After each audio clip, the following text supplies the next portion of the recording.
think about it. If gay didn't exist, a lot of niggas would be fucking niggas. If gay didn't exist. If the title didn't exist. If the title didn't If exist. it wasn't looked at, like frowned upon in certain communities. You be like, oh, I just fuck bro. You like on regular I just beat bro shit. I just beat bro shit up.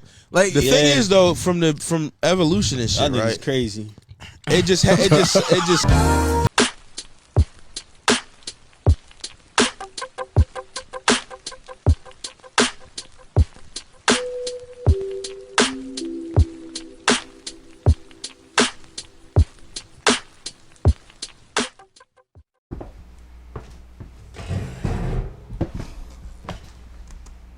I think it's a red flag if you're dating a man who hasn't openly explored being gay. I love a man with a little gay allegation. With a little sweetness. As long as you've like explored it or tried it even once, dip your toe in. See how it is. The water's fine. Happy Pride. This is a sick Negro. Bitch, you got to be crazy. Yo, so we back in here for another edition of F-ya-Motha, and this is why they don't let bitches speak in Afghanistan, because hoes just be talking when they need to be jab slapped, because these are the same group of bitches that'll say that a nigga is sassy when they get into an argument and the nigga's winning, or he says something that they don't agree with, that he's sassy.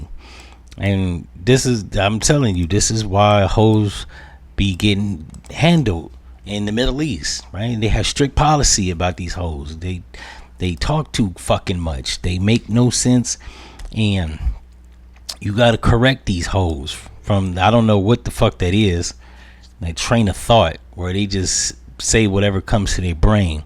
They don't make it. I call it incoherent babble, where they just ramble off and say random shit, put a bunch of word salad together, and then they expect you to buy that bullshit. Like I said, these be the same hoes that as soon as you get into an argument, they want to call you sassy. Lord forbid you done suck the dick, then they really gonna call you sassy, and they gonna call you a punk. Rule one with dealing with hoes don't ever forget shit. Hoes ain't gonna let you forget shit. Now I'm not saying don't live your truth. First of all, if you sucking cock, or you have sucked some cock, or you didn't let your homeboy run up in you like a Mack truck, my nigga, you're gay. You have firmly made that decision. And I would say that there's nothing wrong with that, but that's pretty fucking nasty as shit, right? But you know, whatever is your flavor, neighbor. But if you do that shit, you feel like that's not like for you, and you want to come back to the, you know what I'm saying, come back to the team, don't tell them hoes. Cause these monkey ass bitches are gonna judge you. And there's nothing wrong with judgment. Now, I tell people, I've actually had to tell people personally in my lifetime, if you don't like judgment, get the fuck away from me. Because the only people that don't like judgment are people that's on that bullshit or about to be on that bullshit, right? And they don't want you calling it out. Me, I live by calling shit out. And when shit don't add up and people do stupid shit, we gotta talk about it. You know what I'm saying? Now, I don't judge people in the sense of like to ridicule them or scrutinize them, right? And if you tell me something in confidentiality, I'm not gonna expose it to other people within our circle, right? But I am gonna like make mention of the shit in private, especially if it's a habit or reoccurring theme. Like, let's say you overspend money, you mismanage money and shit. As your friend or your family member, I'm gonna call it out when I see the mismanagement of the bullshit, right? Or you're a habitual cheater, or you do narcotics, right? We gonna call that shit out. And that's not to like like seem like I'm on my high horse, but we just gonna keep the shit funky. A lot of people be fraud now here, and they think that they supposed to just do shit and people just supposed to be with it, right? Especially fuck shit behavior. No, we gotta call fuck shit behavior out. So yeah, if you have philandered with some men, you might not want to tell these hoes. These hoes gonna throw that shit back at you like a rock that David threw at Goliath, right? They gonna throw the shit back at you like a firecrack jumping off the ground. They gonna throw that shit back at you like a handful of nickels that you done gave to a bum. They gonna throw that shit back at you like a hot ass potato. Don't do it. That'll save you tremendous time and heartache, and you won't be on the verge of choking a hoe out.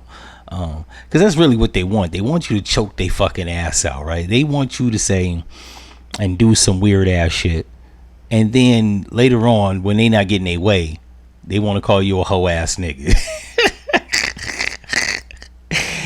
And a lot of you niggas is hoe ass niggas. I'm not even gonna front, right? But you don't want your girl to use that as ammunition against you, right?